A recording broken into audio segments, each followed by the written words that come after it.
আসসালামু আলাইকুম সবাইকে, আশা করি সবাই ভালো আছেন। চলে এলাম অনেকদিন পর আবার একটি লং ভিডিও নিয়ে। তো আজকে মূলত এসেছিলাম একটা বান্ধবীর বাসায়। সেখান থেকে সিদ্ধান্ত হলো যে কাছাকাছি একটা নতুন পার্ক হয়েছে, সেখানে ঘুরতে যাই। পার্কটির ঠিকানা হচ্ছে নারায়ণগঞ্জ, নারগাঁও, চৌরাস্তা, মোগরাপাড়া।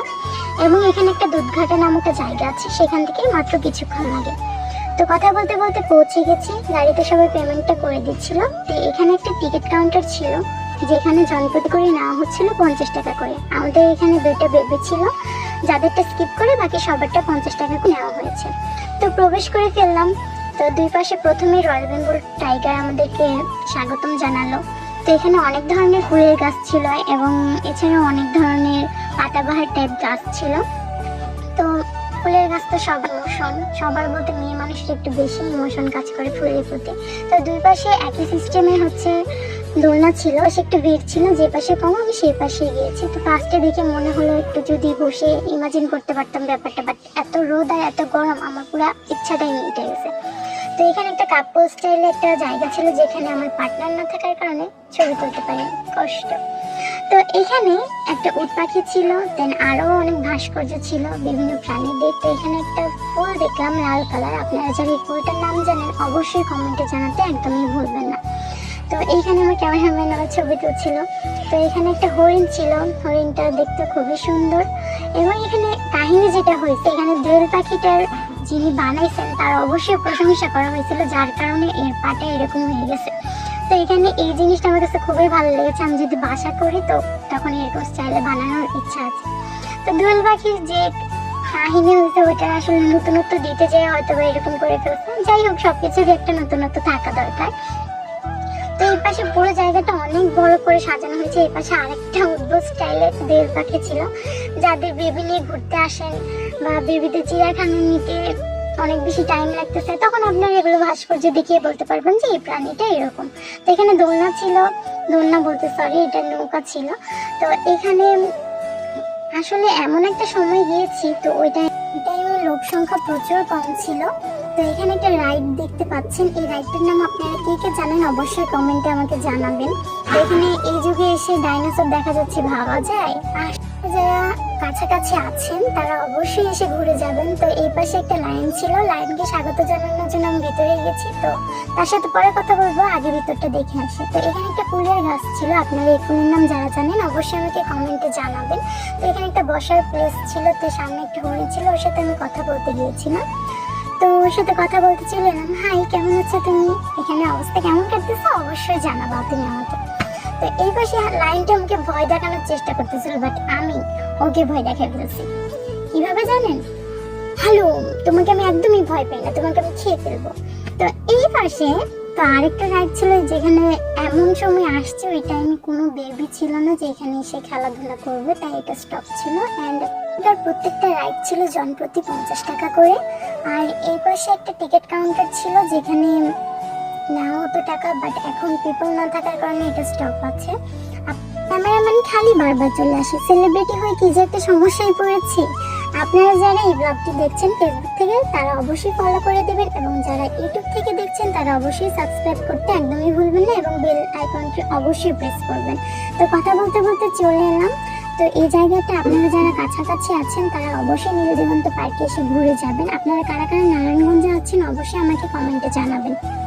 এখানে একটা রাইড ছিল, তো এই রাইডটা হচ্ছে ক্রেন সিস্টেম রাইড, যেটা রাউন্ড ভাবে ঘুরতেছিল। তো এখানে আরেকটা রাইড ছিল যেটা জাম্পিং স্টাইল, পরে আমি দেখাচ্ছি। জাম্পিং স্টাইল এখানে ছোট বাচ্চারা খেলাধুলা করে, বাট এখানে এখনো পিপল আসেনি, যে জন্য এটা এখনো স্টার্ট দেওয়া হয়নি। তো এখানে কিছু কারুকাজ দেখলাম, ড্রয়িং করা ছিল, অনেক সুন্দরভাবে সাজানো হয়েছে। পুরো জায়গাটা অনেক বড়। এখানে একটা ময়ূর ছিল, তো ওই ময়ূরকে আমি হাই দিচ্ছিলাম, যেহেতু এটা একটা মেয়ে। হাই, কেমন আছো তুমি? তো এখানে পুরো জায়গাটা অনেক বড় করে করা হয়েছে এবং অনেক ধরনের গাছ লাগানো হয়েছে। পরবর্তীতে হয়তো বা আরো আপডেট করবে। তো এই জায়গাটা মানে দুপুর টাইমে আসছি, তো সেরকম মজা লাগতেছে না আর কি, গরম বেশি।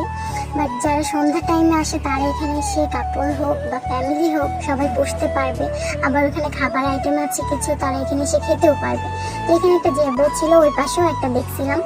তো এখানে একটা ঘোড়া ছিল, আন্টিটার জন্য ভালোভাবে নেওয়া যায় নাই, আন্টিটা এখানে পিক তুলতেছিল অনেকক্ষণ লাগে। তো এখানে যারা কাপড় তারাও এসে বসতে পারবে, বা ফ্যামিলি নিয়ে ছোট বাচ্চা যাদের আছে তারা নিয়ে খেলাধুলা করতে পারবে বাচ্চাদের নিয়ে। তো তারা বসে থাকলো, বাচ্চারা খেলতেছে, এখানে তারা দেখলো। তো এখানে দেখতেই পাচ্ছেন রোদ অনেক বেশি, পুরোটা ক্যাপচার করা পসিবল হয়নি, রোদ তো আর ক্যাপচার করা যায় না। তো এখানে আরো অনেক ধরনের গাছ ছিল, নতুন নতুন করা হয়েছে, আপনারা যারা কাছাকাছি আছেন তারা সেখানে করতে পারেন। তো কথা বলতে বলতে রাইড স্টার্ট হয়ে গেছে, 2-1 দেখেন, বেশি নাই কিন্তু এখানে একজনই উঠছে। এই রাইডটার নাম কে কে জানেন অবশ্যই আমাকে কমেন্টে জানাতে একদমই ভুলবেন না। তো এখানে আরেকটা রাইড আছে, এই রাইডটার নামও বলতে বলেছিলাম। তো এই রাইডটার পাশে জবা ফুলের গাছ ছিল, আরেকটা ফুলের গাছ ছিল, ওই ফুলটার নাম আমি জানি না, আপনারা অবশ্যই জানলে কমেন্টে অবশ্যই জানাতে ভুলবেন না। তো রাইডটা স্টার্ট হয়ে গেছে, 2-3 জন ছিল মনে হয়, আর বেশি মানুষ ছিল না এটার ভিতরে। তো এখানে ওই রাইডটাও স্টার্ট হয়েছে, কারণ মাত্র বাচ্চারা আসা শুরু করেছে, বিকেল টাইম হয়েছে, তো এটাও শুরু হয়ে গেছে। তো এখানে একটা বেল ফুল গাছ ছিল, ফুল গাছ আসলে মানুষের মানে মেয়ে মানুষের একটা ইমোশন।